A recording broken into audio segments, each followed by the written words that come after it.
Hello, everybody. I don't think I have music going today, do I? No, no music today. Aloha, everybody, and welcome to Elephants in Our Rooms. And I'm your host, Janet Care Lessin, and I'm here with Debra DeFranco, my co-host. And we are talking about the elephants in our rooms, the rooms in our lives, and how they affect us, and how we ignore them and sometimes pay attention. And sometimes they're so loud, we can't do anything but. And so we have so many things going on today, the fires and global earth changes and global warming or cooling or COVID-19 and Trump and all that he's been up to. He's been accused of rape again. How many times have people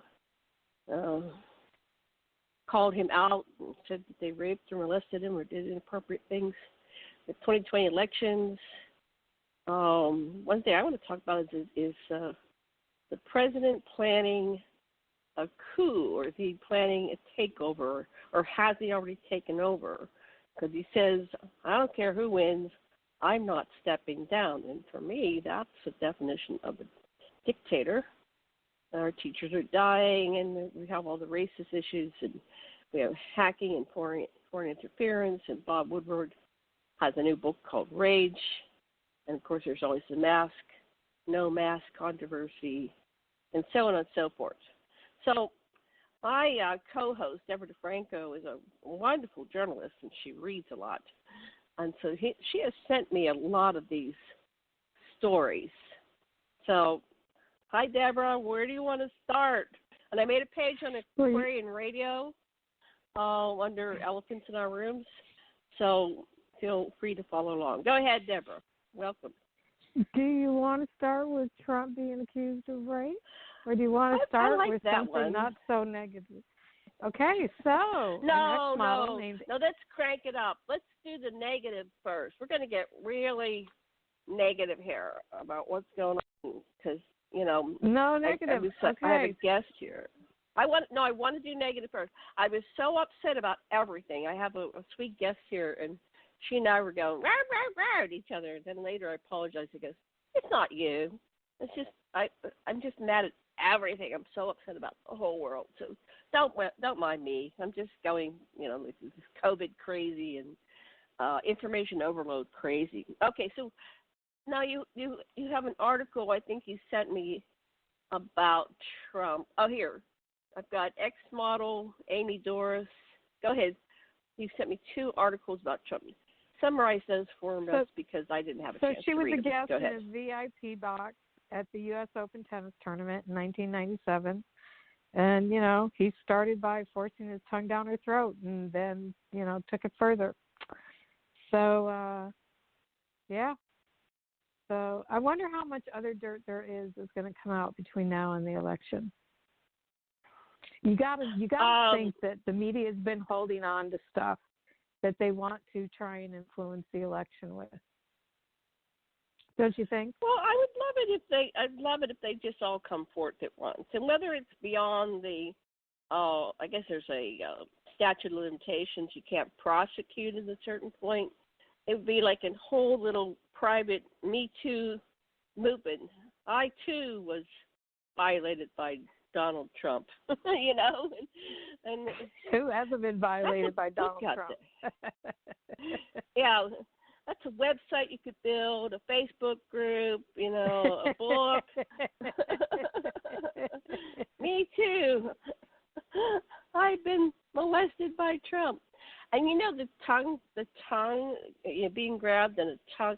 That happened to me when I was 5 years old. That is probably the grossest thing. Like you're sitting there in your own little reality, and suddenly you got this tongue going down your throat. And it's like, oh my God! And it's very primal. And it's like, it's like, I don't know. I feel for her.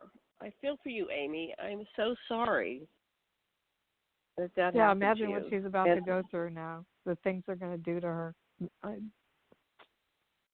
Trump and all his little cronies. And so all those people are just, and it's getting worse.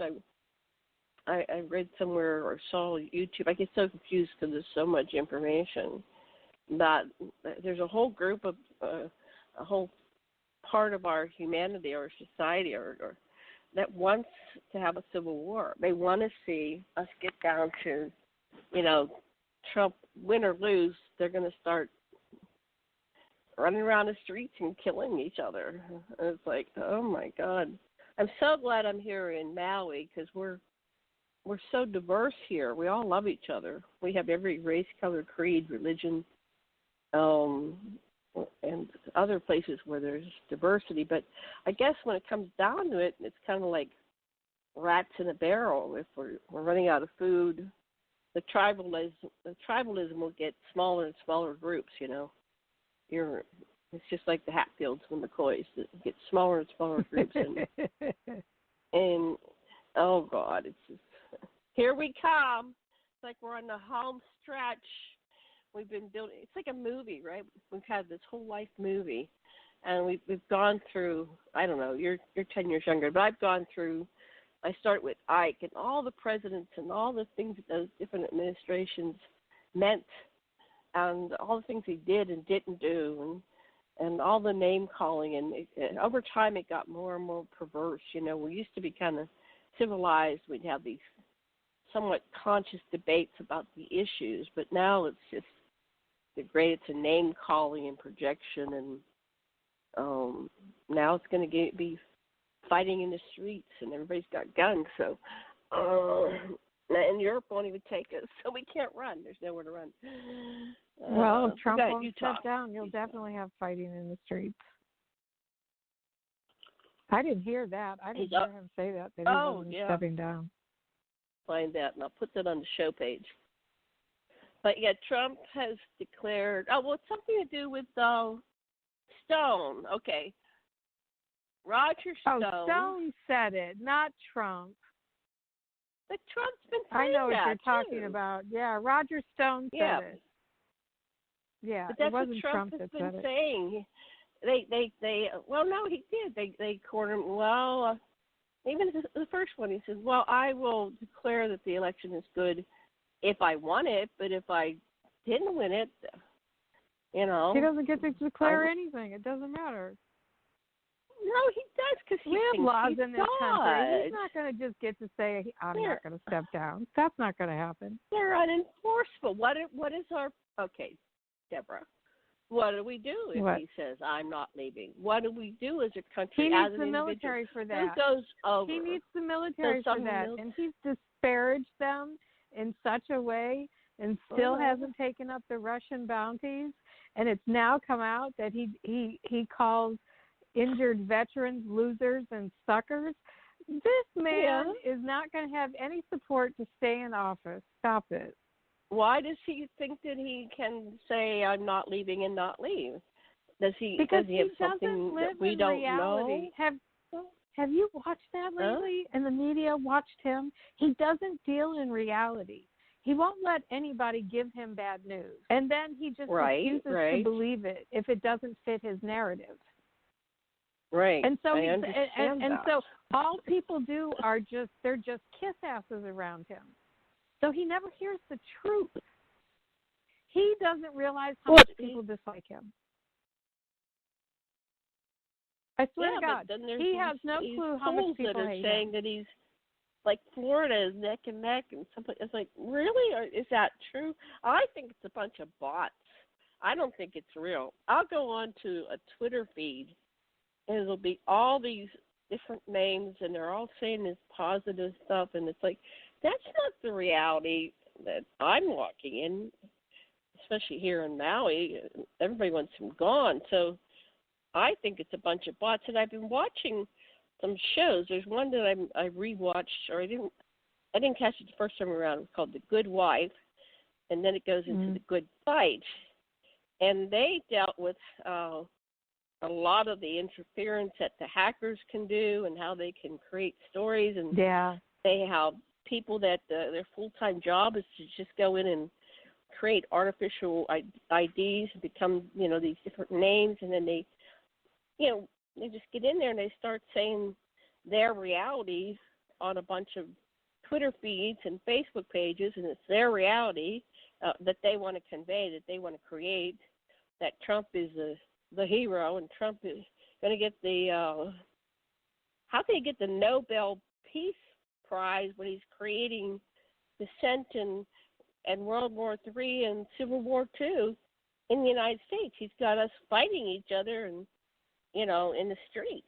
And how could they possibly give him a Nobel Prize for doing something overseas when he can't do anything in his own country? Go ahead, your turn. I'm sorry. I couldn't quit laughing when I heard that. That's such an oxymoron.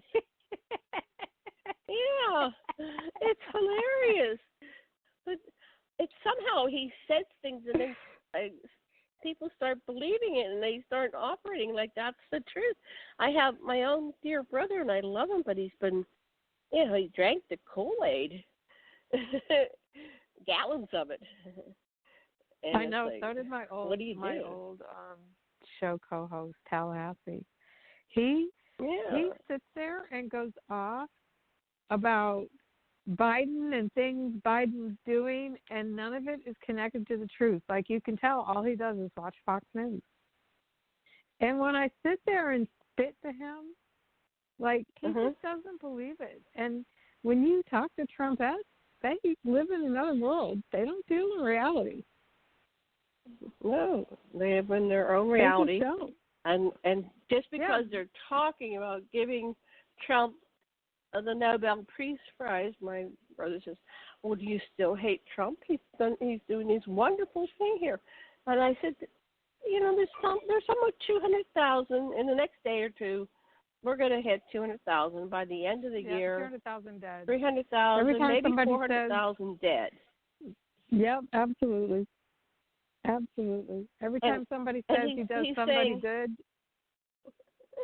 I just quote the death. Yeah. I'm like, okay, 190,000 today, 200,000 today.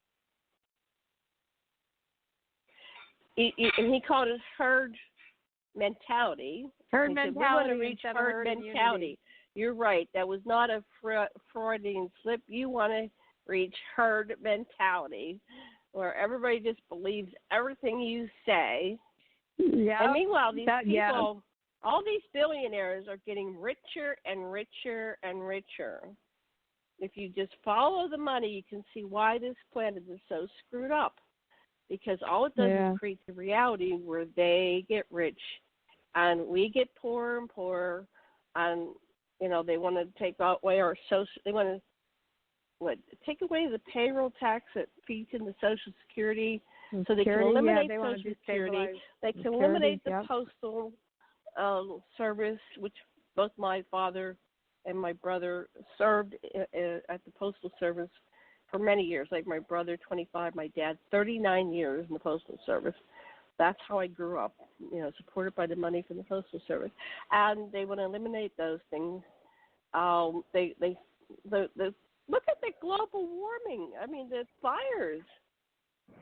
There's no global warming. What are you talking about? I must be retarded. There's no fires. And I watched one of the. If you ever want to amuse yourself, watch the Karen videos. You can see the reality these Karens are living in. There was one Karen, and she just said, "There's no COVID. There's nothing. You're all brain." They think that we're all mind controlled by some kind of. I know. And it's like, no, people are dying. No, the Pacific is on fire. Let me look at no, none of that's real. That's all fake news because she doesn't believe it. I know. And they were running in a group through Target, not wearing their masks. I know. I saw that. And they were going, take off your mask. They assaulted a poor woman with her baby, a little child, and they were just taunting the baby and taunting the poor woman.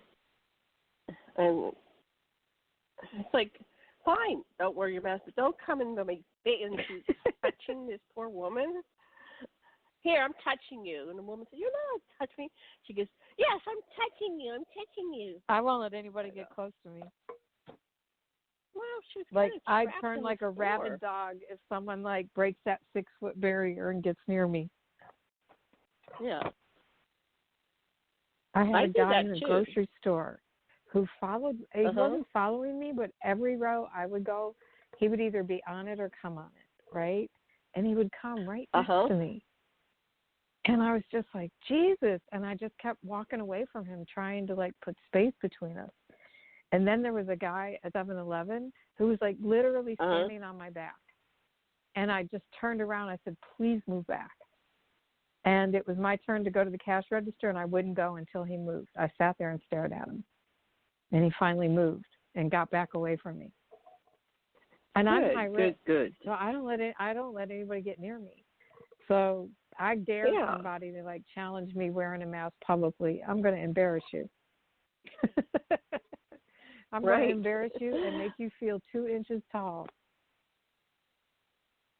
Well, I will sometimes call you have out to the do hypocrisy with facts. Huh? Sometimes you just have to say, stop following me. I did that even years ago. There was this guy on the bus, and he would follow me every day to work. And I just one day stopped, turned around. I yelled really loud in the middle of the street, stop following me. So the whole world saw it.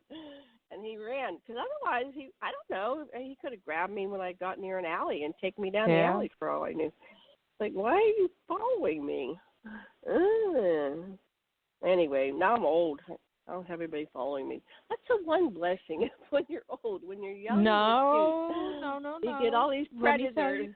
No, you're still getting them following you, huh? Yeah. No, let me tell you a story about my mama, who's 77. So a couple years ago, she was driving home from visiting my brothers from Dallas to Houston. And it's kind of like 3.5, 4-hour drive, right? So there's these certain truck stops she likes to stop at, and she stopped at one. And she noticed that there was this guy following her, and she saw him at more than one truck stop, right? And then after like the second or third time she saw him, she started watching in her mirror, and she realized he was following her home. And she, oh my God. Yes, I think she drove to the police station, and that's what made him like shake her, right? Because he realized then she was onto him and stuff. But she was shocked that she was so old. She thought that was probably a serial killer that was following her. She believes that to this day. Yeah. Wow. So we live in a very, very, very crazy world. That somebody won't pay attention to you. So don't ever think there's safety in age. Okay, there's no safety days. But I don't go out much, so I'm pretty like, I stopped being out at night because you get a flat tire and you're out by yourself and you got to wait for AAA. You know, you're just a target for some crazy person. So what a world. What a world. Well, yeah, the world has changed. So a lot of us don't go out it much anymore. Yeah. I don't. Well, years ago I read I, Robot by Robert Honey back in the 60s, and he described a world where nobody met face to face anymore. And now looking at it, it's like how prophetic. How did he know that we would get in a world where nobody meet? I mean, he must have known something on some psychic level, because here we are. And so in the story there was a murder, so they sent in I don't know. So I guess they sent in a robot to investigate or something. Because humans couldn't go in, so they sent in a robot, and it was just maybe that's how we're going to be dealing with these robots. We'll have our own personal humanoid robots, and they'll go to the store for us, and they'll take care of us. Absolutely. Somehow we'll have to get together to copulate and have children, but maybe not even that. Here, just you order your baby. No, you can do that in a test tube. Yeah, send you the syringe, get your turkey baster, and off you go all by yourself. And get your robot to deliver it. Yeah. You don't have to see anybody.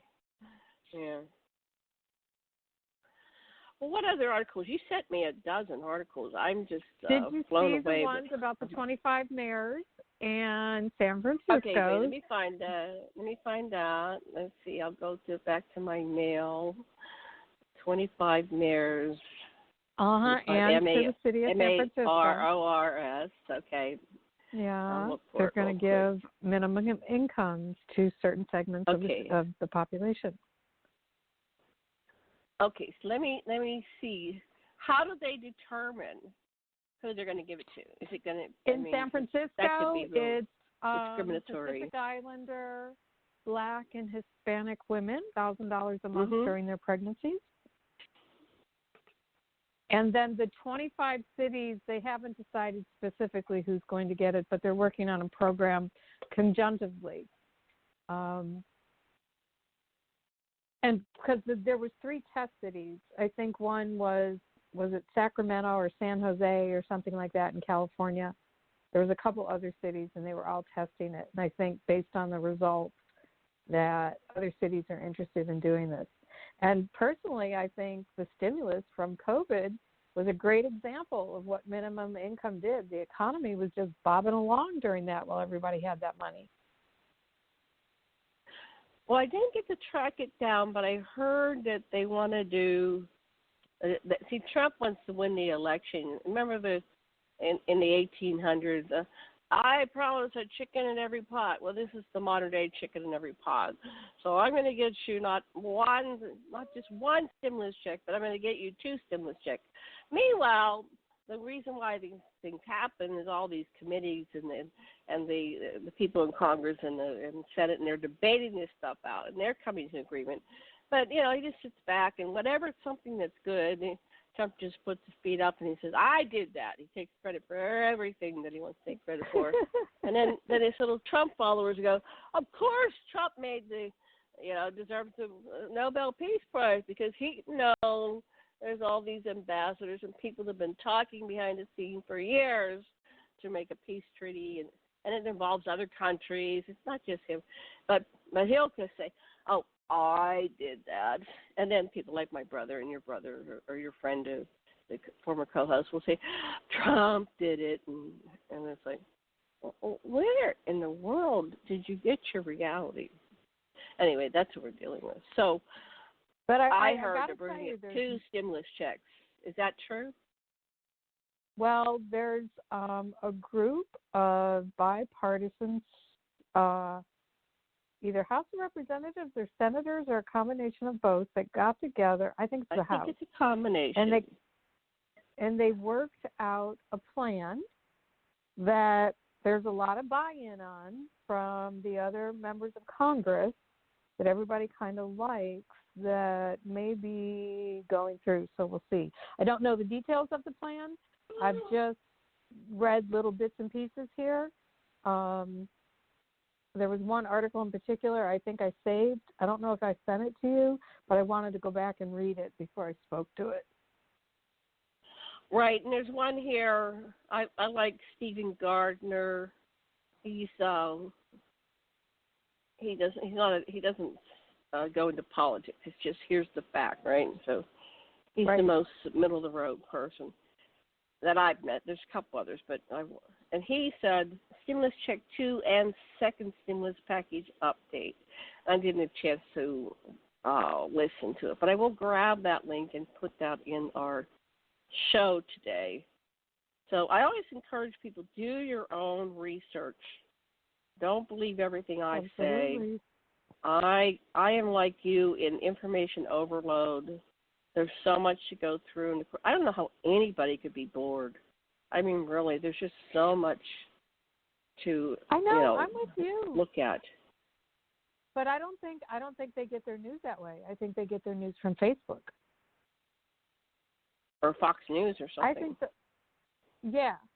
I think a lot of people that talk about being bored, they don't get their news from different media organizations, and they don't have hobbies, right? Because I'm busy from the time I wake up until the time I go to sleep, and I probably have left this house. You can count on one hand the number of times I've left this house and gone to the store in the last 6 months. Yeah, that's amazing. So you're able to sustain yourself with your garden and keep busy. Well, I know you're busy. You do your seed business. You just went through a summer growing season and now harvesting. Yep, and I'm Here's launching one. my clothing and apparel line too. I've been sewing samples all day. Oh, you've been sewing all day. Yeah. I've actually flash been sewing for the last 3 or 4 days. I know you have so many things that you enjoy. There was a period in time. I'm not a seamstress like you, but that was a simple thing I could make. I could make these T-shirts, and so I was sewing T-shirts. And when I got into it, I got obsessed. It was just, I'll go in and I'll make 100 T-shirts. I imagine if I got into making masks, and if I could very easily just mass produce stuff. Okay, here's one that just came in from the Huff Post, not Huffington. Huff Post. Maybe that is Huffington Post. Huff Post. It is Huffington Post. The Huff Post is is Huffington. just Huff a short name. I was an evangelical Christian. Yeah, evangelical Christian, and I know why many of them resist logic about COVID-19. And so there's an article which I'm going to send to you because that doesn't make sense. I was researching the pandemics, and I'm watching a series called Call the what do you call it? The person that delivers the baby. Call the midwife. Called midwife. Yeah, and they just did an episode dealing with some, not a pandemic, but highly contagious diseases. And so this is the period after World War II. Now we're at 65, and periodically these diseases come along. And guess what they did? What? They wore masks. They put people in quarantine, and they got vaccines developed, and they vaccinated people. And it's like, this is what we've been doing. This has happened in our history. I don't know why people are tripping. Yeah. Well, the one thing I got lately is that people say, well, they're hot. So maybe when the winter comes, people will be okay because they're not so hot. I was thinking when they're made out of cotton, they're not hot. That's why they say the cotton ones are the only ones you should be wearing. All the ones made out of polyester are not good. Yeah. So I had one, when I started to order them, they weren't available. They ran out of them in the stores. So I finally it took like 2 months, and I got about 10 masks from China or something. And I agree, they're hot, especially in Maui. They're hot. It's like, oh, man. I wish they had some kind of, maybe if I got oxygen or something, maybe I can get my doctor to give me oxygen. And then I could get an oxygen feed into my mouth or something over my mask. And, yeah, I got to look into that. No, I have found. It is hot. What can you do? So I worked on my mask design for about 2 weeks, me and my daughter. So what we found with the mask, what works best is the cotton mask that's 4-ply, and it's the pleated one, and that you have a filter that's actually fitted kind of to the face over the nose to the chin that creates a curve. Is it a little pocket so you what put that, the filter in? Yeah, and there's you a pocket have a little in there. pocket. Yeah, and the mask we made is compatible with the N95 mask. So you can put an N95 mask inside it, yeah. And what I found that does is it creates a pocket, and it creates a pocket of air that allows you to breathe, and it doesn't feel so hot and sweaty. And it just gives you room and space for the air to circulate, and it doesn't feel like, you're damn near suffocating. So, yeah. So I saw a lady made a plastic thing. This lady made a plastic, kind of like a grate thing that held the mask away from your face. So you fit it on, and it kept the mask, so you're not sucking it in when you breathe, right? And she said, and her reviews were, I could wear this all day long. But I don't know where you get these things, Well, when you get your mask production going, my mask production's been finished.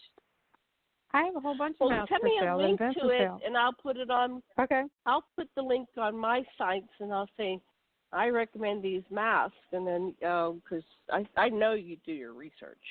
Yeah, look at what you're doing with the show. My God, this woman here, my friend Debra DeFranco, is you're brilliant, and you're very I know you're very dedicated. When you have a topic, you know how to stay focused, and you research things and you figure it out. So I'm really proud to know you. I want the truth, right? Whatever it is, I don't care what it is. I just want the truth. And well, that's an interesting concept, the truth. In my opinion, I'm learning this from my good wife. You say when you talk to the judge, you say, and here's da-da-da-da, in my opinion, right? You put in my opinion, because it's all we have is our opinion, right? So in my opinion, there is no the truth, but there's an operating system, consensus reality, a shared vision that works for everybody. So if you can get into this shared reality, and the litmus is, does that work for you? No. Then let's keep going. Let's keep going until we can find something that ends up working for everybody. Because if we have this truth that somebody, even Star Trek has the one for the all. I said, no. That's a Jesus thing. That's a Messiah. There's this guy coming in and going to climb up on a cross and be the one for. No. I'm looking for the win for all in existence. I have accomplished the win for all in small groups, right? I think there's a global win for all.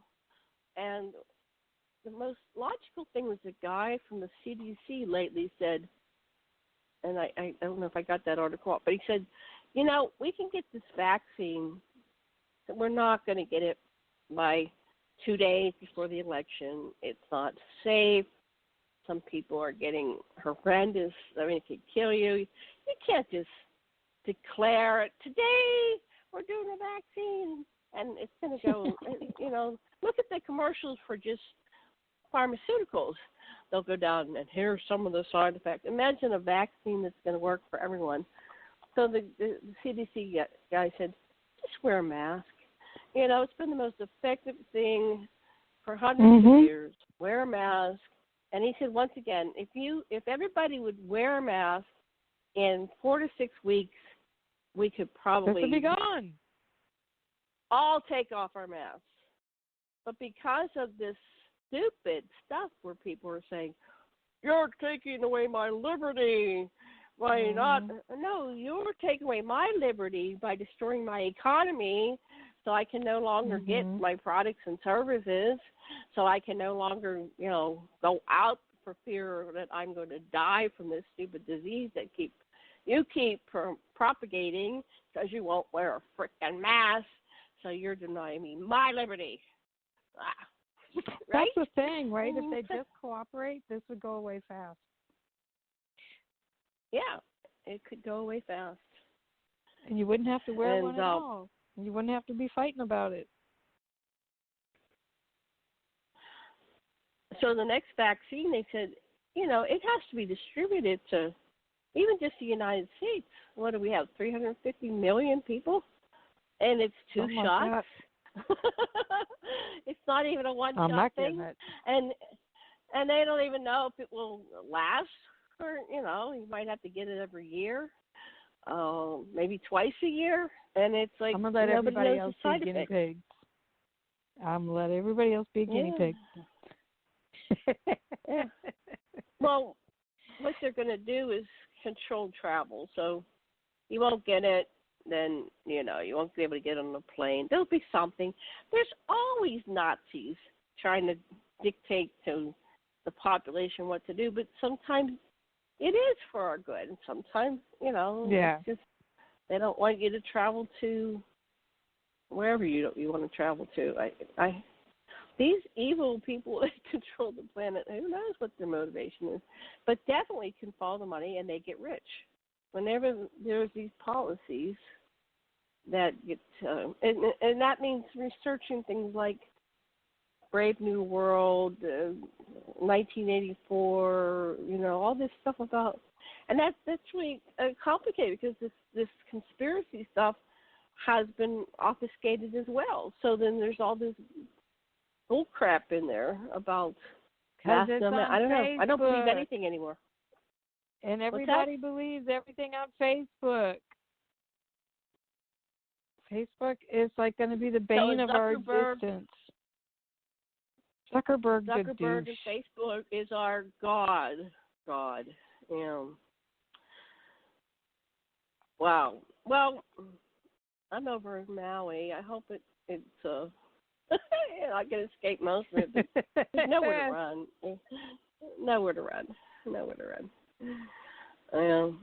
But they're regulating. I saw that if you don't wear a mask in the islands, it's $100 fine. Mm-hmm. It's just like a ticket. You don't have a mask, here's your ticket. Go fight that. Deterrent. You know. $100 isn't going to deter people. Yeah, here's your ticket. Yeah, I don't care what you believe. Here's your ticket.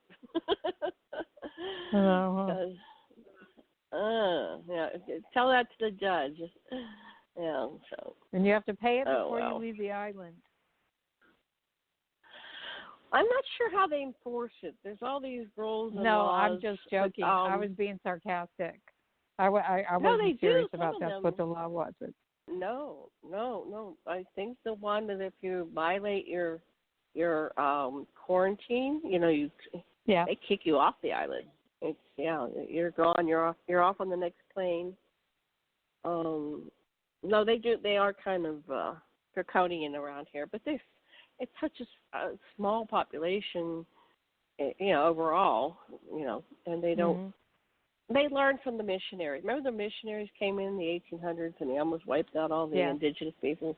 Yeah, they've got a history. It's like, no, we're not screwing with this. We know what happened last time. You tried to kill off all of our people. No, we're just going to here's the rules. If you don't like it, back on the plane, get to be here. So, and I kind of agree with it because we've had a lot of outbreaks now. We were in the clear. We were down into single digits, and then all of a sudden they opened up, and now there's all these people in the hospital, and we've had a lot more deaths, and they're not. I don't think they're going to close down completely, but they're probably going to create, like if you come to the islands, you'll have to go to a certain hotel. It'll be quarantine hotel. And then there'll be, one on each island or, a couple on each island. And you have to go through 14 days. And then if you want to go out in the streets, you'll have your testing. And so I think closed populations, they can monitor more closely like that and tracking and everything. So with the new rapid test, that it's going to change everything. Because there's tests now, I think, that have gotten approved or about to get approved where you get results in 15 minutes. Yes, and I was just talking to my dentist, and he said, I have to follow up with this, but I said, can you get the home test? He said, yeah, I can probably order you a home test. So he was going to look into that. Because, I've been sitting here for 9 months, and I'm not isolated. I have people come up and fix the plumbing, and I'm bringing in groceries, and I'm certainly not spraying everything down like I should, Mm-hmm. I'm trying to when I get things that aren't perishable, I leave them outside for a day or two, and let them air out. And put them in the sun. I put them in the sun. But some things are perishable. You got to bring them home and stick them in the freezer. They don't melt or they don't, go bad. Because I live in the tropics, so I have to get things into. But I'm thinking I have to get a new fridge I have a rental, so I have to get a new fridge for one of my tenants. I might take the old one, and then I can temporarily put it. Cause it's working, but it's not like optimal, right? So I'll give them a new fridge, and then I'll take the old one. Maybe I can do a system because it stays on plastic. It likes plastic. So what I told my husband yesterday, okay, if you're going to grab something, you say just taking it out of our freezer, take it out, and work with it. Get rid of all the outside stuff, the plastic, the boxes, and before you touch anything, your face, your nose, wash your hands.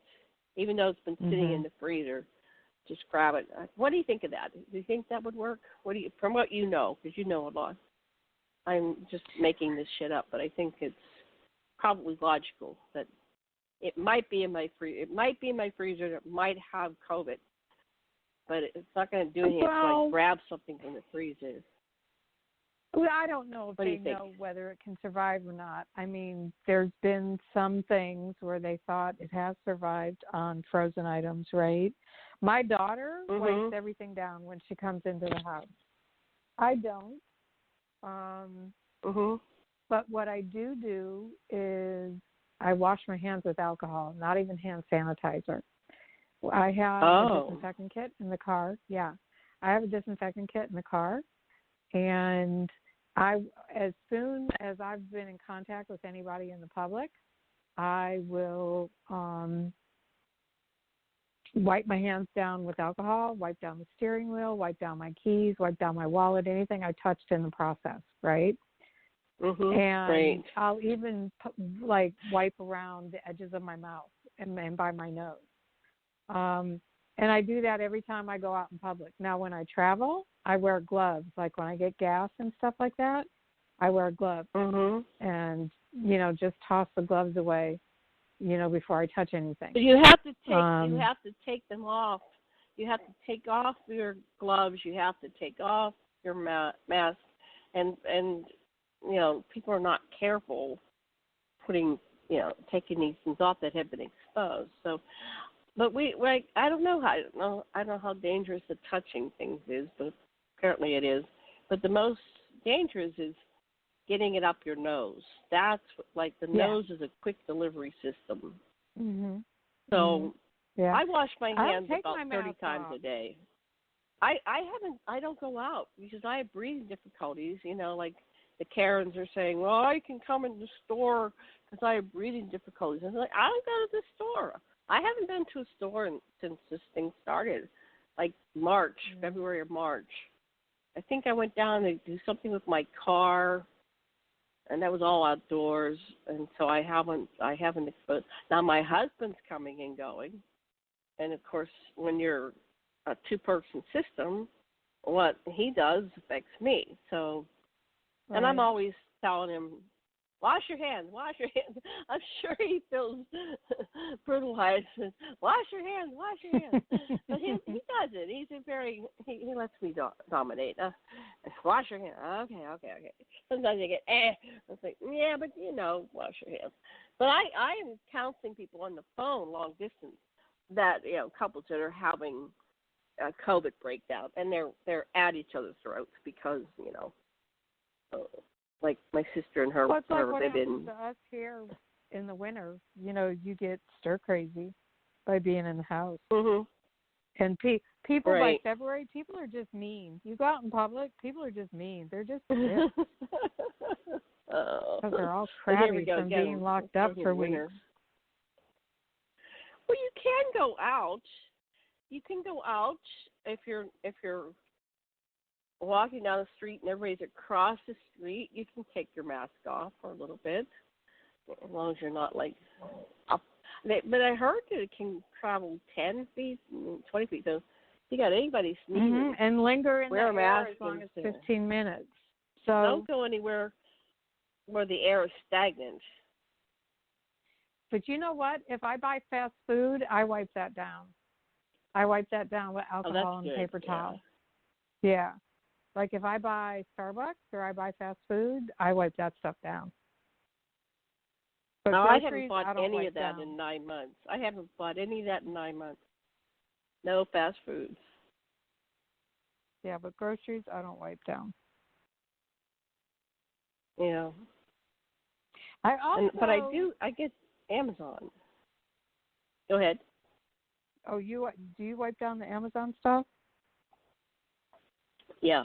I open the boxes I get everything with gloves. Yeah. And just get it all out the of the boxes outside. I can get it out of the boxes. I open it outside, and I get all that stuff outside. And it actually sits here.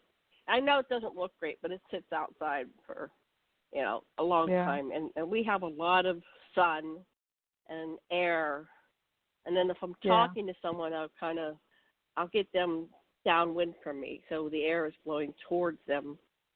So I could be giving it to them, but they're not giving it to me. I don't think I have anything. Been reading some articles. How do you know you've already had COVID? Do you have any idea? How can you tell if you've had COVID? There's symptoms. There's an article I sent you that's a list of all the symptoms. One of the things is you start to lose. One of the first ones is you lose your sense of taste or smell before anything else happens to you. You'll have digestive issues. That's usually one of the second most common symptoms. The fever, the body aches, the pains, and they're a little bit more intense than usual, like when you get the flu. And then you'll get the shortness of breath. My catch-22 is I've never been able to smell, so I wouldn't know that one because I've never had a sense of smell. And then one time I started to be able to smell, and I go, well, maybe that's what happens if you get COVID and you can't smell. It makes it so you can't smell. It was really weird. It's like, wow, I think I'm smelling. But when I have these periods where I think I'm smelling something, it's kind of like a blind person trying to describe blue, right? You know, it's like, I don't know if I'm smelling or not. I've never smelled. So now the temperature, I have one of handy dandy little temperature things, and we're talking about, so I'm going to take it right now.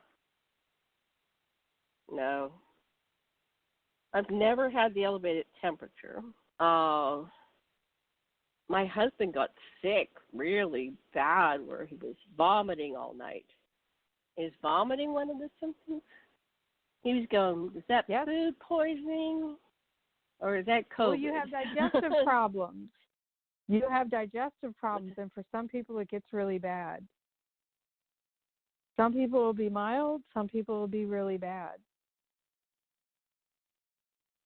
Yeah.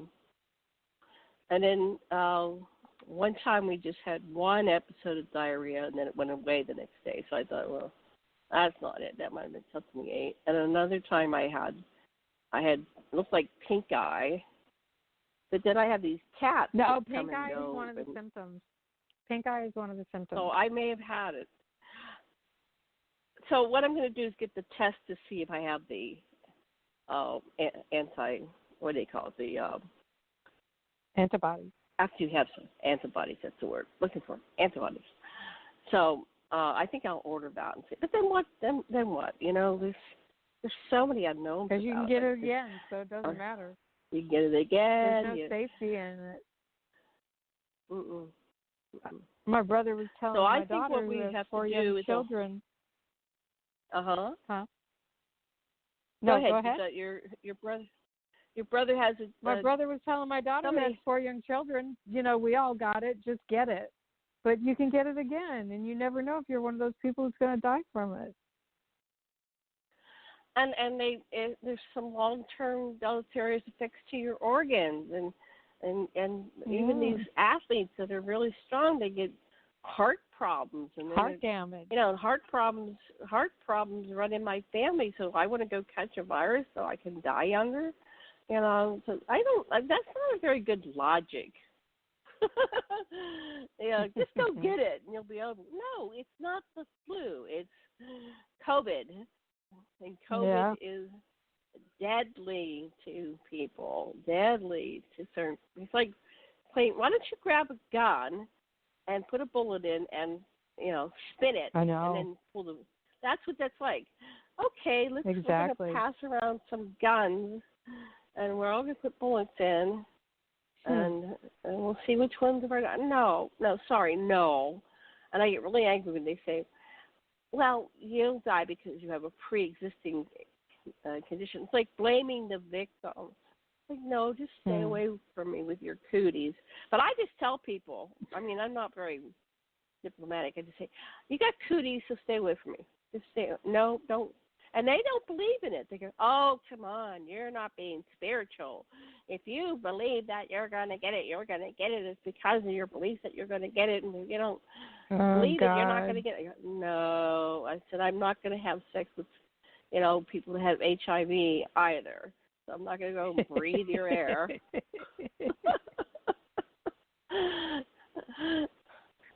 Crazy logic, right? It's like, where did you come up with this stupid. Let me go back to our list. Okay, so the 25 mayors, the guaranteed income pilot, what kind of money are they giving out? Is it like $200? I didn't get that far. $2,000. I got so excited about it that I sent you that article. I hadn't finished reading it. Oh, okay. I'm gonna put it up on the screen real quick here. So this is what we do, folks. Deborah and I are crazy. We read all these articles all day long. We're trying to figure out the truth, like there is such a thing as not truth. So we can report to you. We're going to report to you the absolute truth, and we want everybody to swallow what we say because we are the authorities on everything, and we know because we're Democrats. No, I think that's crazy. Everybody has to do their own research, make their own decisions. Yep. But if it involves you killing me, you're not allowed to do that. You're not allowed to kill me or my mother or my children. Stop it. You have no right to kill me. Okay. Now I can't see it. I've launched it. There's so much stuff. Okay, so there's there's the other one that made rounds. Oh, that's why I was looking. I'm sorry. I'm looking at what the 25 mayors said. Okay, I'm going to click on that. Oh, let's see if it'll open. Okay, come on. I'll just speed read. Okay, lots of good mayors out there. They're caring about their people. But it's not going to everybody. There's Stockton's giving $500 each. And, yeah, that's what it was. St. Paul. It's kind of... Here's University of Pittsburgh scientists find antibody that neutralizes the coronavirus. And that sounds so promising, but when you click on it, there's always a catch-22 or a but. There's a but. It hasn't been proved yet. And I think for now, if I were you, which I am, not you, I'm me, but just wear a mask. Because we're coming up on flu season on top of COVID, and somehow this is sort of... But there is a real probability that unless we have some kind of major thing like the aliens come and give us a cure based on the technology of humanity, this will never get resolved. We still haven't figured out how to cure cancer, or have we figured it out? And there, if you follow the money, people are profiting by humanity remaining sick. And somebody's profiting by us dying because they're seizing the reality. They're using the fear. It's a very complex system they're doing. But when these things happen to the population, they get richer. Look at Amazon. Amazon wiped out all these businesses. You sent me something about the businesses that aren't returning. Let's look at that one. The businesses that have closed during the pandemic, 60% of them closed permanently. Now tell us more about that. Well, I don't know if it's necessarily because of Amazon. I think it's, businesses have to operate at a certain financial level, right? And because of all the restrictions with COVID, yeah, I don't think it was because of Amazon, and I don't think that article said that.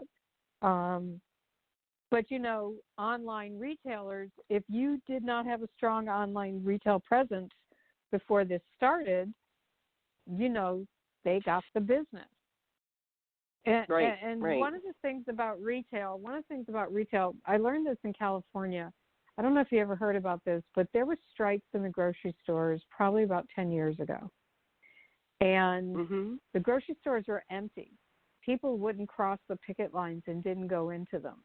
So they started going into alternative grocery stores like Wholesale, Whole Foods, and Trader Joe's, and there were some others around at the time. And that's where those got their lifeblood, was because of that strike in California. And once people started shopping in those stores, they never went back to the other ones. So their business never truly recovered from the strikes. And I think the same kind of thing happens here, right? A set of circumstances drives you to particular retailers, and then you just get used to purchasing them, and then you don't go back to what you were doing before. Right, and we have all those here. We have the little Whole Foods came in, but we had Alive and Well and Hawaiian Moon. We had all these small. What was the other one? Oh, Down to Earth, yeah.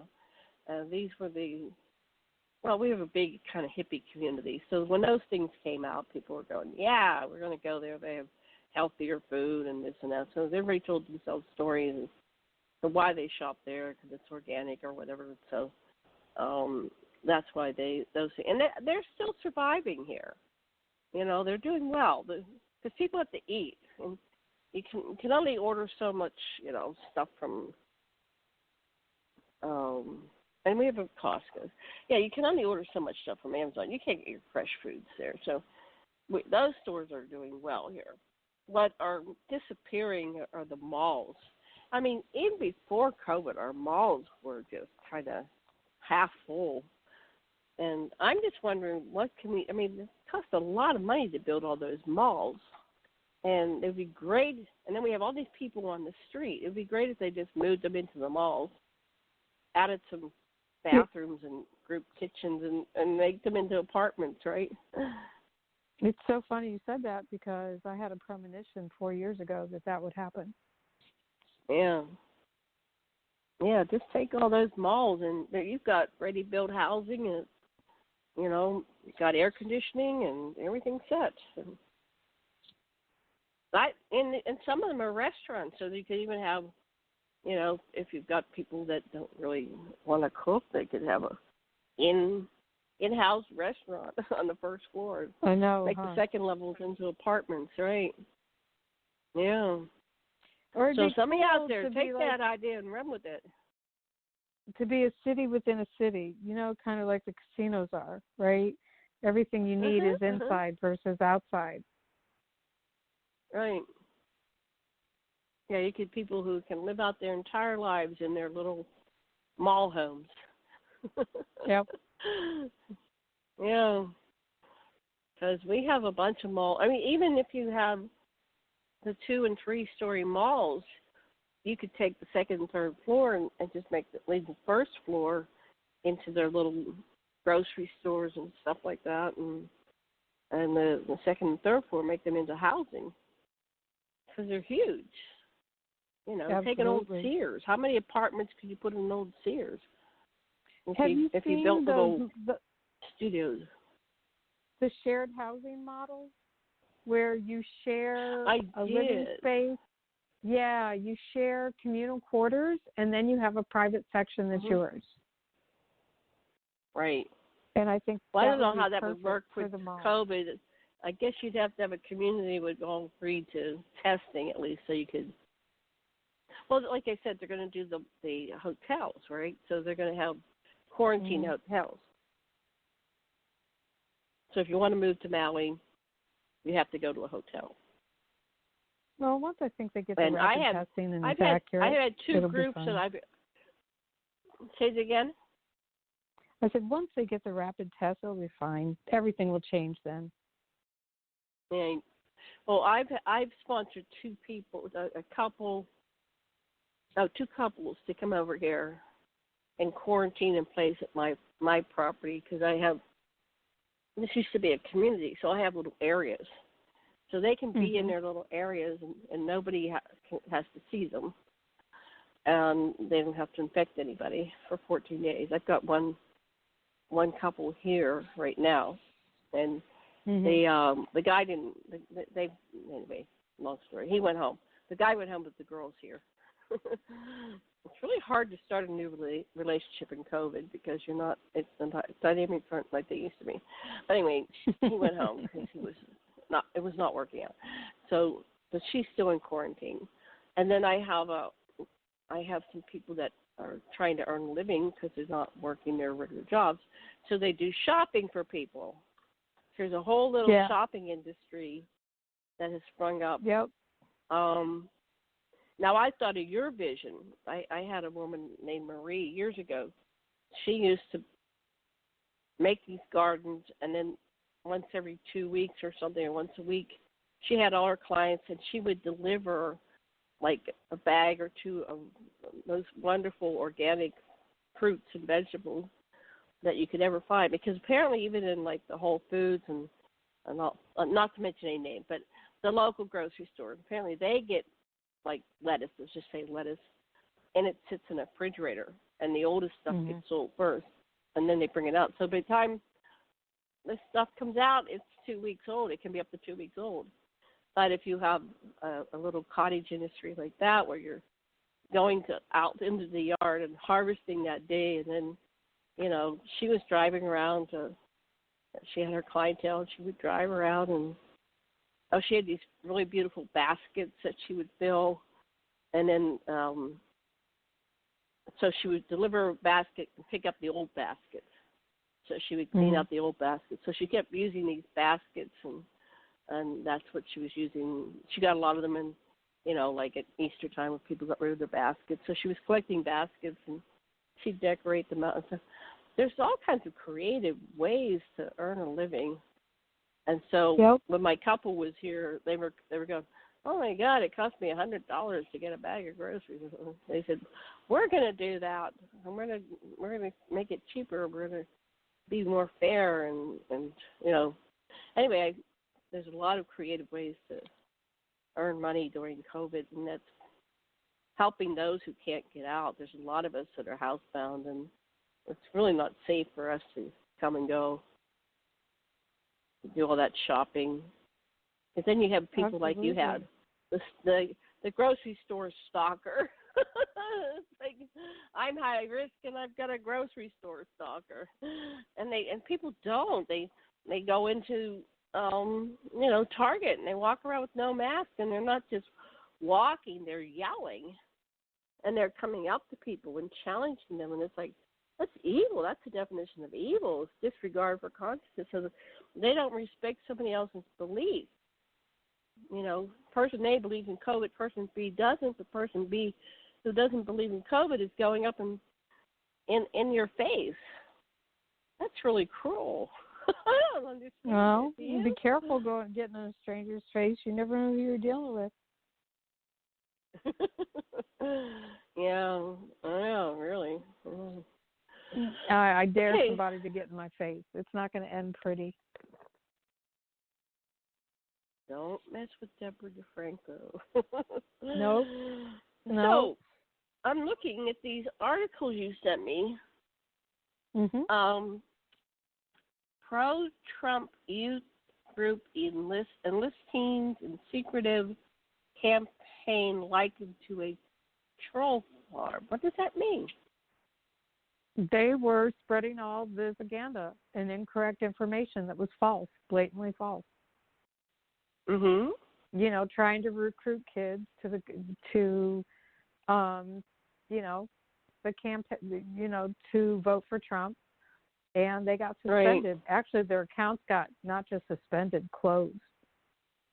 Like the social media accounts all got closed when they got caught. The way they did it was working in the gray areas around the platform rules. So the platform shut them down regardless.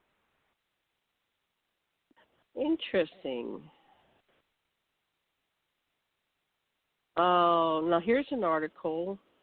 Doctor warns that Trump's Nevada rally is negligent homicide and people will die.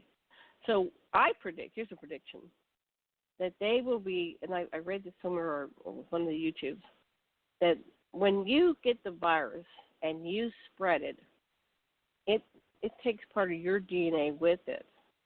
So you could infect 100 people, and some of them will die, and they can do an autopsy, and they can identify it's like a crime scene, right? They can identify that your virus that came from your body infected and killed another person. So it'll be a form of homicide. So they're calling it negligent homicide, but I think the category will change to, more like when you're driving a car. It'll be some higher degree of homicide. What do you think of that? Manslaughter. Yeah. Manslaughter. When you're driving your car and it's an accident, it's manslaughter. Because your intention was to infect people. And I've seen people, they'll go, well, I'm not going to get it. I don't believe in it. It's not going to hurt me. I go, well, what's going to hurt me? I'm high risk. Do you want to hurt me? Look at me. You're looking at me in the face. You intend to hurt me? That's just incredible. Why would you hurt me like that? And before COVID, I had friends that they had their children and they're going through chemo. Well, when you have a relative that's going through chemo, the whole family's got to wear masks, right? Yeah, absolutely. Because that person's immune system is compromised, and they get a cold or the flu, they're dead. It's the same thing. Don't you care about your person and your family that might have diabetes? But a person with diabetes can live to be 100, just like anybody else, and you're gonna. Well, they had a pre-existing. We don't care if they get infected because they're guilty because they had a It's like they blame the victim. It's just amazing. Okay, so this negligent homicide, this is on the way to make these indoor rallies where infections are passed into a crime. And it'll eventually end up as manslaughter. Well, what do you think they about did that? it with HIV. They did it with HIV. Yeah. A lot of states pass laws, right, about people intentionally spreading HIV. And they were brought up on murder charges. They'll probably do that. Especially the longer this goes on. It's like you're promoting a disease that has destroyed our economy, that has affected everybody. When you destroy the economy and the whole infrastructure, everybody suffers. So now people can't afford healthy food.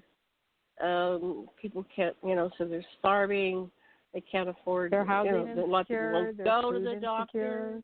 Their housing insecure. Medical insecure. Those malls online and big box stores that are closed. Get them online for housing. Yeah. Physical retail is over. It's never going to come back the way it was. Whatever was left of it will move online. Watch. Within 5 years, it'll all be online. There'll still be some physical stores, but not like there used to be. The way we do everything is going to change. We're facing a whole different world. We're facing a whole different world. It's going to be a new paradigm. There'll be new business models. You'll see new businesses spring up out of this. Like you said, there's all kinds of creative ways to earn a living. Those will turn into small businesses, right? And so it's usually during depressions. It's usually during depressions or recessions that small businesses, a high rate of small businesses occur because people don't have any other choice. Right. What were you saying? Yeah. I forgot, but that's okay. I'm reading through all the different things that you sent me, and it's blowing my mind. So I was watching this. I didn't watch the whole thing. I put it on the site. The 1949 flu tips to fight new coronavirus. Yeah. So there was this video that this guy made in 1949 about what to do when you catch the flu or cold, and you don't want to pass it to your family because some people can't handle it. And that's true everywhere. Babies can't take colds and flus like adults, and both ends of the spectrum, the super young and the super old, are less likely to handle these things as well as somebody. But, people of all ages are getting sick. We don't know what it is. We don't know if it's blood type or environmental situations, or some people are saying there's a race association, more people that are brown and black might be sick because they're not living in the most ideal conditions. I would love to see a world where people just get their needs met. So that's what I was talking about. I really back the basic minimum income. Oh, that's what I was going to say.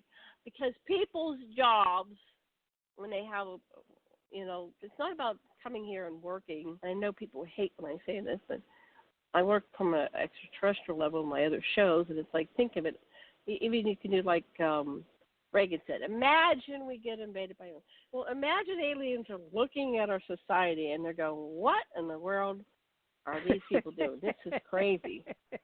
So I go into that imagining, and the ETs don't like it that we're so cruel to the people that are born here, because these are the citizens of the world, and they're our friends, families, and neighbors, and all that stuff. How can you treat anybody like that? And so our job for a lot of people is to be a consumer. So I took a couple years of economics. I'm not an expert, but to me it's very logical. You give people money, and they have to, and they will spend it to buy food, and to house themselves. A poor person's not going to just sit on money and hoard it like rich people do. The ones that are really not supporting the economy are rich people. They're not spending their money. They're putting it in offshore banks that nobody even knows they have. They're always thinking about how to hide their money. It's like a bunch of greedy people. So just get it in circulation. And, if we don't mandate taxes, you could make your own. I'm talking to you, billionaires. You can make your own funds like the local mayors are doing, and, give it to people in need. You could probably look Absolutely. at the income taxes of a local population and take the first 10,000 poor people, rank them economically. Who are the poorest people here? Well, and start giving them something, give them free housing, give them free food. Like, go down into the streets and give these people money so their needs are met. I don't think there's any reason that any society, as an ET, how do you have people that are billionaires and you have people that don't even have any food or a roof over their heads? Absolutely. I know. Criminal. Right. Right. So we're the wealthiest country in the world, and we have people starving. It's really I can't wrap my head That's around a it. crime. Yeah. Oh, here's one. There's no reason for This that to happen. brain disease. I get all the news breaks. This brain disease. Let's see what it says. It's like one of the first symptoms of this brain disease can be first symptom of COVID-19. Oh. So you think that you're immune to COVID-19, you're going to get it, and you're going to get your brain fried. Oh. And that won't go away. I still think so then you'll be stupid the rest it's of your life. connected to vitamin C levels. So I take massive amounts of vitamin C and make sure I consume fruits and vegetables that are loaded with vitamin C. Well, here's what the article says real briefly here. Let me do this. One of the most concerning symptoms is the development of large blood clots that can cause blockages in the arteries that lead to the brain and cause strokes. Yeah, that's what's killing the young people. Researchers, there's a link between COVID-19 and stroke. They found that many people that were admitted to the hospital with COVID will suffer a stroke, and 35% will die as a result of both conditions, COVID and stroke. Wow. Let's see what else I said. They're studying the cases around the world, Canada, the U.S., Iran. They report that in patients younger than 50, nearly 50% had no other visible symptom of the virus at the time of the stroke. So you can be walking around, and I saw a YouTube where there was a young teacher from South America, and she's teaching all of her students, remotely, and she drops over dead right in front of them all. Are you serious? I didn't see that. Wow. I didn't grab it, but yeah, she did. She dropped over dead right in front of everybody. She didn't even get to say, That's "I don't crazy. feel well."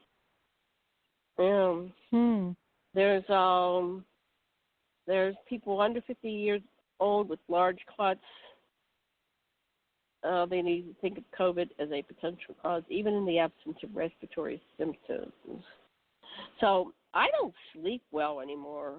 My sleep is totally erratic. Now, we're talking about vitamins. This vitamin deficiency makes your COVID risk soar 80%. Let's see what they're saying.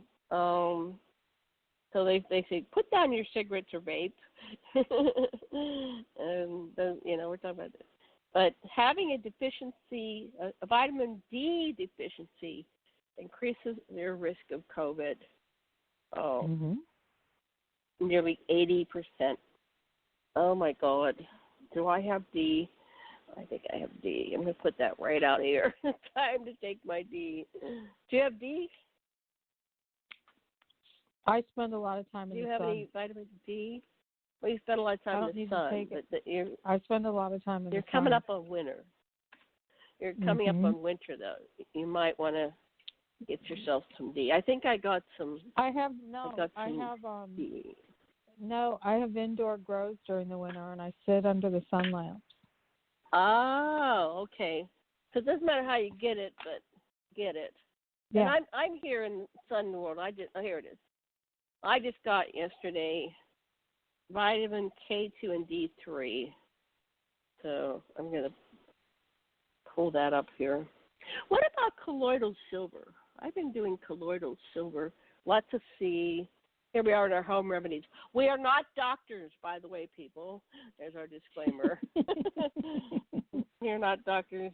We're just a couple of crazy old ladies, and we read a lot of internet stuff and try to figure out how to survive the pandemic. The 60% of patients with adequate vitamin D levels, only 12% ended up infected. Okay, so that's one. I have seasonal depression disorder, so I have to make sure that I get enough. Yeah, I get vitamin D so I don't get depressed. Well, that's why I moved to Hawaii. That's why I moved to California. Depressed. Yeah, that's why I moved to LA. When I lived in Houston, where it rained a lot, I was always depressed. As soon as I moved to LA and I was in the sun all the time, my depression went away. Yeah. I didn't even have to do anything. Oh, I moved to Hawaii in October, the end of October, and I was getting panic attacks because I said, winter's coming. It wasn't like Game of Thrones. It was like, winter's coming, and I get depressed.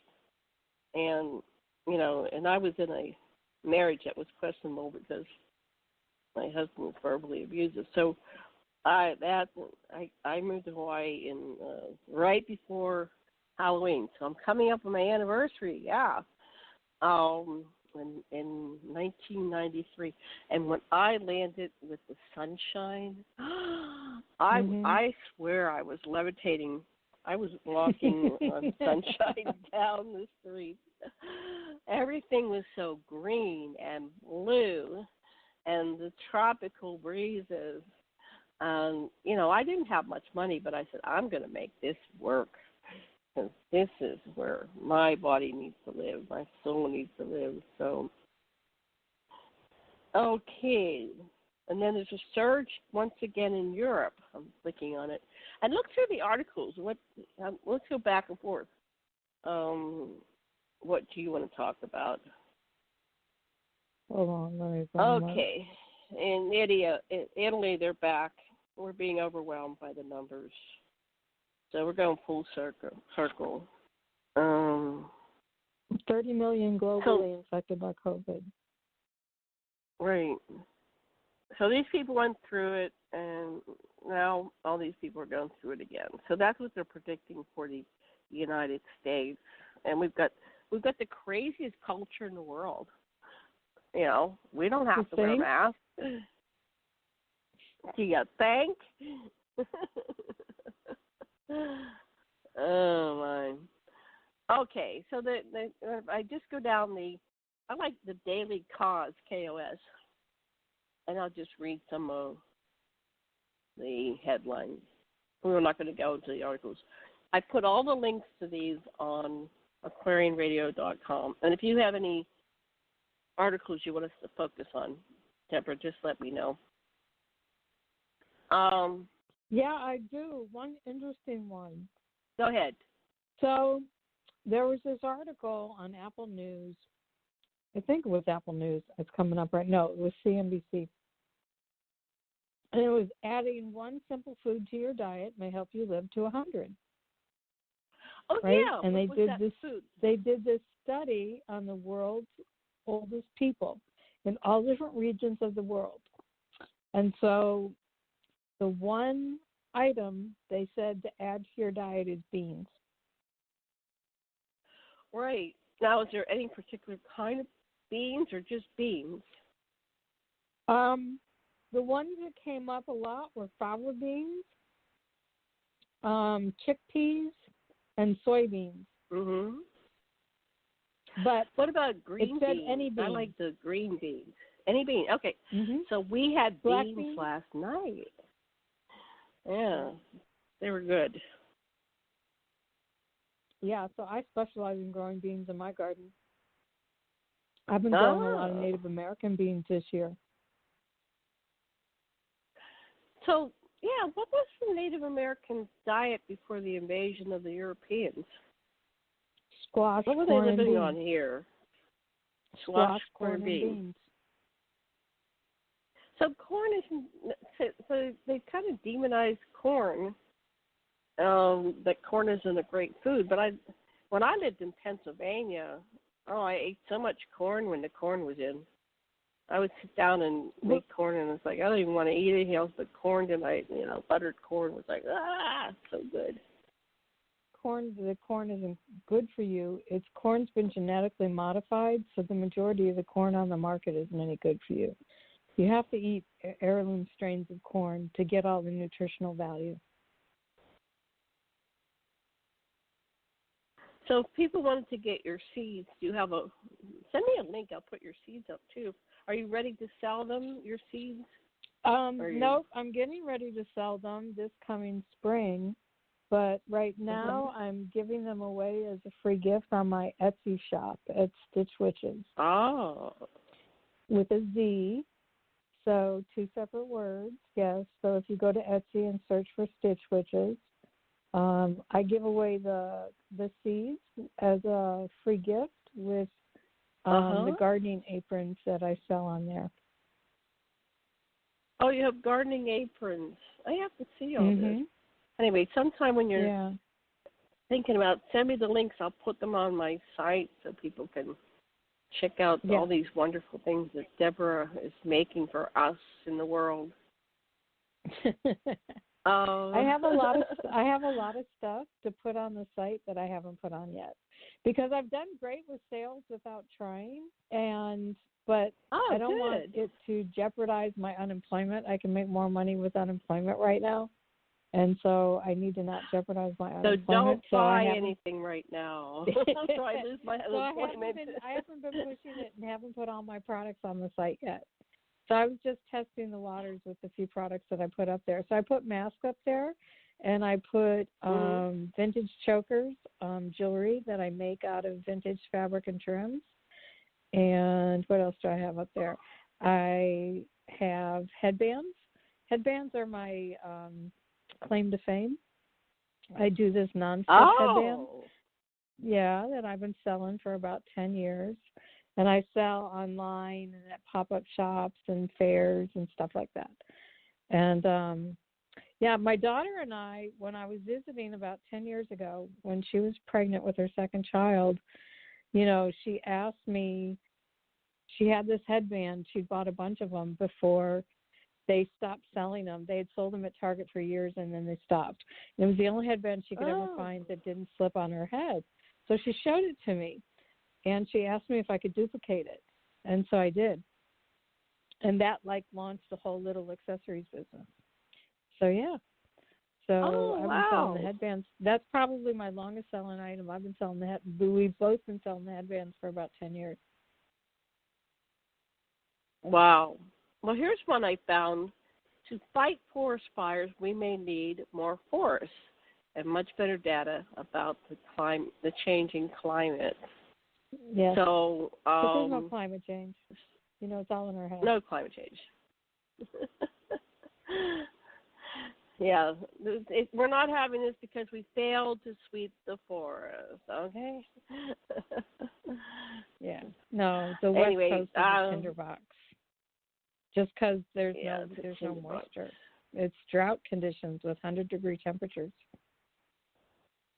So over here in Maui, here's the story, and forgive me if I don't have it right. Don't all right to be on me. But the story I heard was that King Kamehameha came in, and there was these inter-island fights of the different tribes. So they even had tribalism.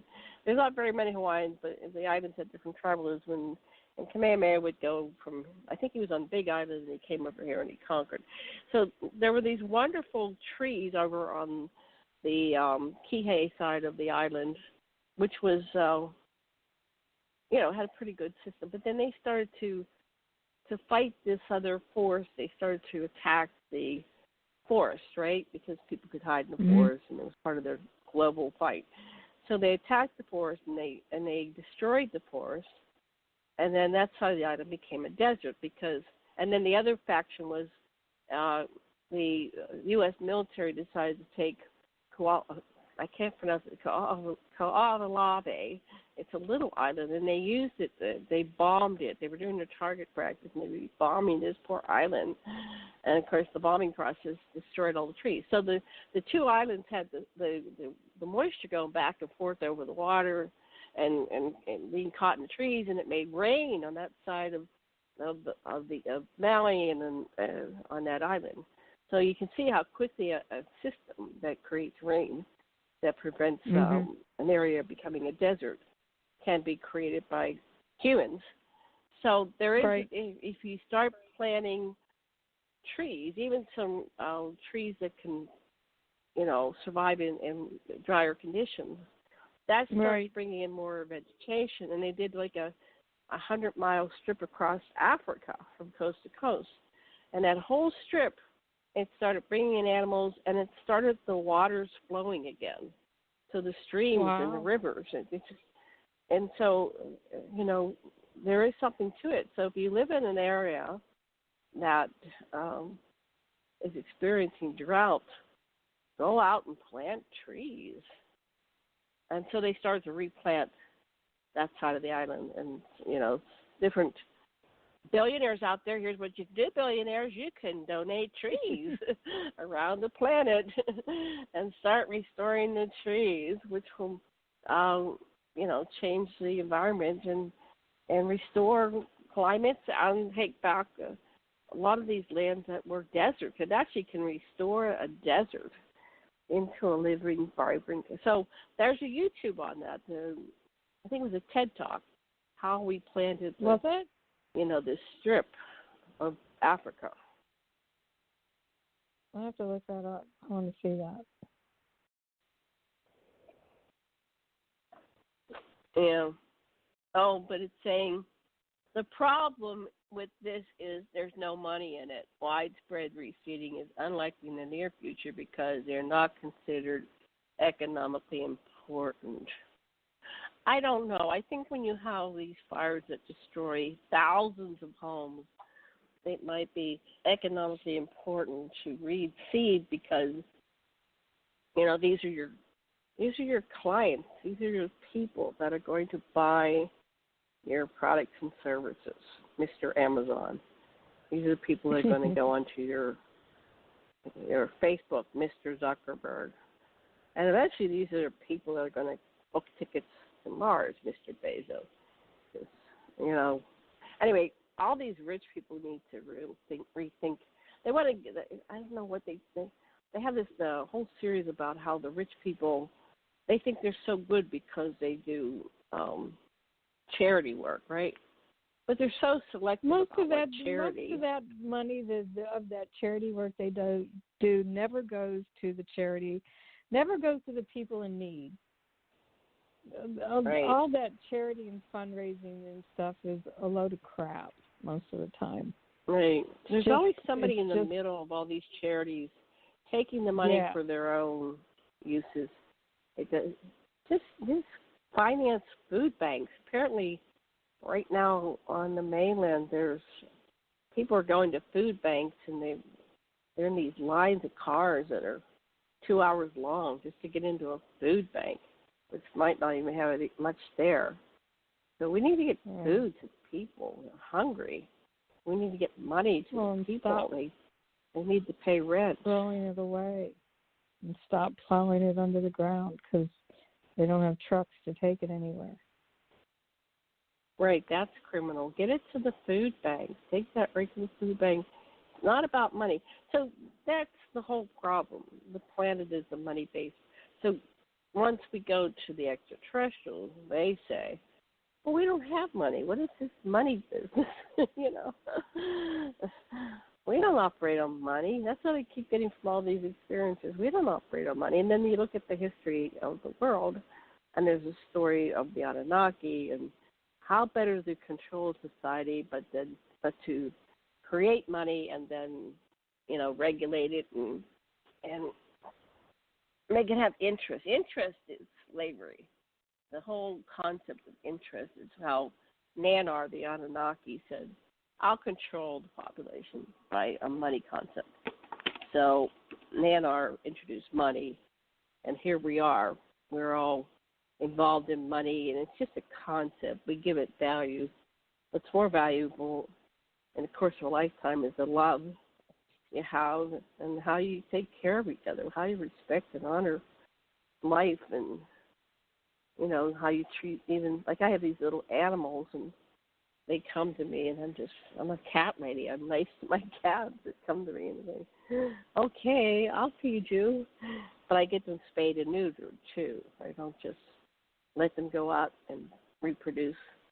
I mean, one cat can, I read somewhere, one cat can have 36,000 offspring in like 5 years. You know, they just kept breeding. It's some amazing number like that. So there's a real cat problem in Hawaii and Maui here. And we as a community got conscious, and so we started the plan of capturing these cats, and then you get them spayed or neutered, and then you reintroduce them so they can live out their lives. And then we have a lot of volunteers. There's a lot of cat feeding stations around the islands, and people just show up and they take care of these animals. So when COVID hit and the lockdown period, my husband still goes out. He knows how to avoid groups, and he goes in isolated places and gets his exercise. So he was coming back from the beach. There were no people, and he said, the cats. I walked down there, and all these cats came swarming around me. Like, are you the guy with the food? So I called the Humane Society, and that was true. I heard the story that, oh, yeah, we have cat feeders. I'll find out what happened to the feeder. Maybe she needs help. So there's all kinds of things you can do to help your fellow beings, and, you know, checking in on your neighbors. Do you have food? Do you have water? Maybe getting around some of these ideas of providing housing for people. I would like to see it, you know, in this process of COVID, is we get everybody off the street. Now we have all these empty stores. Maybe we didn't need stores. These are just, their ultimate goal is housing, right? These empty Right. malls and bookstores. They're perfect. Yeah. Okay, anything else? Because I think we might want to begin to wrap this up. Let me go look at our page that we created. The FBI confirmed, the head of the FBI confirmed that Russia is interfering with the elections and that Antifa is not a terrorist organization. So he completely went against what Trump said. What is not a terrorist? Antifa is not a terrorist. No, I don't think it is. It just means anti-fascist. I mean, my father, who fought in World War II, was against the fascists, right? I don't think my dad was a bad person. He just was not supporting fascism. It's and not you even won't a group step down or an after organization. election. Yeah, No. It's just an ideology. It's not a formally structured group or organization. And so all this crap in the media about Antifa is all fake. It's just being drummed up by the right wing to try and scare people. Fake news. Fake news. So real on fake news. On the September 11th, Friday, okay, this is old news, but it says that Canada had 0 deaths from COVID-19. So what did they do?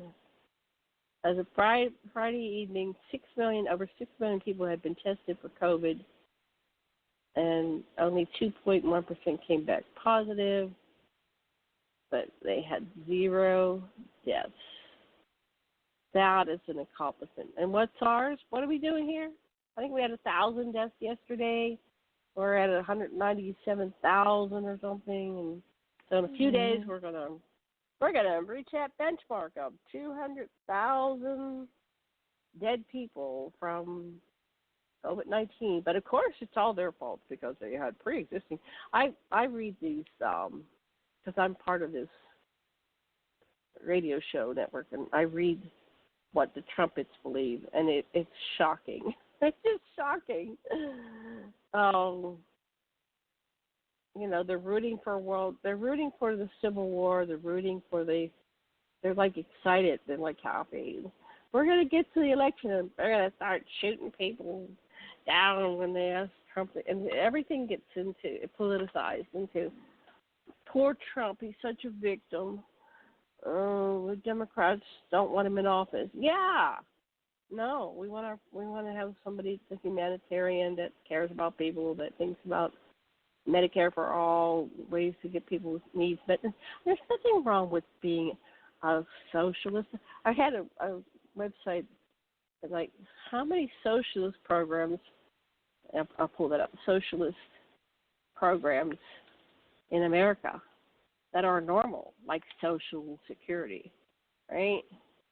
And so they demonize words, and then they make associations.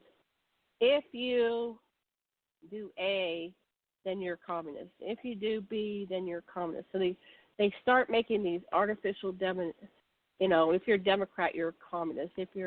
And they start making these. If you're a socialist, you're a communist. If you're a liberal, you're a communist. If you're, and they just keep going down all the tribes, and they make these associations, and they make them like they're statements of fact, and they're totally false. But then somehow people start buying that, and that's sad. Okay, I'm looking up the socialist programs. Social programs in the United States. 75 ways socialism has improved America. Let's see, they have a list. The military defense, highway roads, public libraries, police, the fire department, the postal service, student loans and grants, bridges, garbage collection, public landfills, war. That's right, war would not be possible without socialism.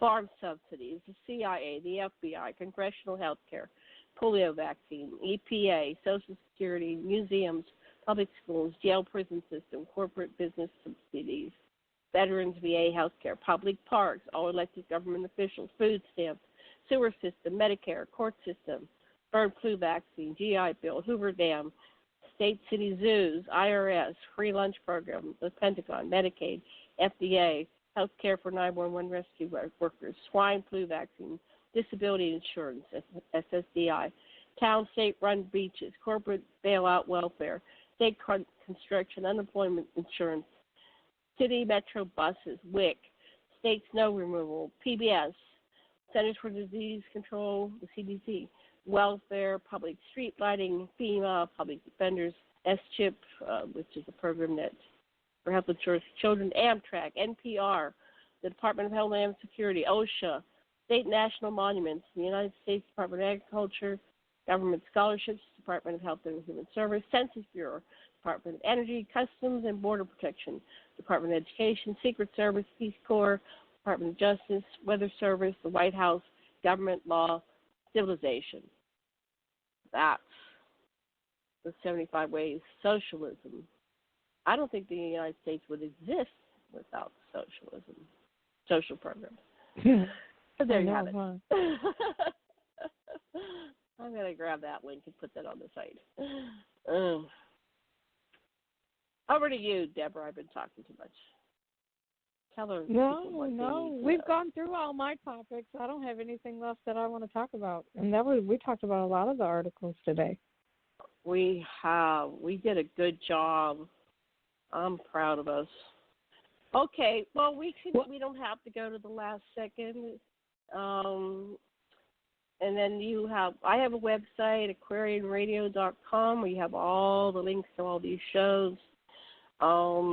Please go over and enjoy. If you want to be on our radio show, I have a link there. You can contact us and have a calendar. If you want to have us on your show, you can contact us through aquarianradio@gmail.com. And we might come in, if we have time, come over and talk to you on your radio station or podcast. We love to communicate and spread the love. And our ultimate goal, I'll speak for myself, but I'm sure Deborah, is to really improve living conditions for all life and all beings, and to create a conscious civilized civilization where all people, creatures can live with dignity, beauty, peace. I think dignity is important. It's not just to be alive where you're living in squalor and you're struggling every day, but to have dignity.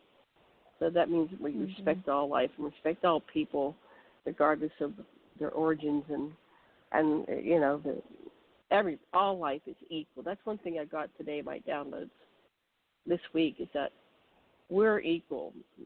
There's some people think they're more equal than others, but no, we're all the same. We're all one, and we're all equal in the eyes of God, if that's how you symbol it, or unity consciousness, or source of all existence. We are all equal. There's no hierarchy, no patriarchy, no matriarchy, but equality. And we're all equal. And if you remember that, then you start acting differently and treating people as equals, because they are. Okay, well, what's your final words? Go vote. That's my final word every show. Till the election's over. Go vote. And I say go vote blue. I have no problem saying vote blue. Vote red, you're dead. We got a crazy president that's killed. He's killed. He's so responsible. Now we have all the deaths from the fires and all those poor animals that are crispy critters. Oh my God!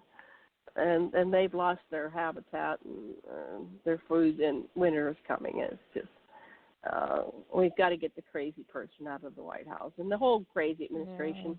Yeah. You know, every time he appoints somebody, they are there to destroy the office that they're appointing them to. Like the guy in the Postal Service, he's out to destroy it. And Nancy DeVos, she's out to destroy education. I think what saved education was the COVID, because Nancy DeVos was going to destroy our education. I mean, all these people, it's absolutely insane. I have no idea how we got in this situation with such a crazy planet, but it's just we got to turn it around. And I'm confident we will, because this is unconscious and unkind and unloving. Alrighty. Much love and blessings. We're going to end the episode today. I'm going to find some music to play. And everybody take care of yourself. Stay safe. Aloha. Night, everybody.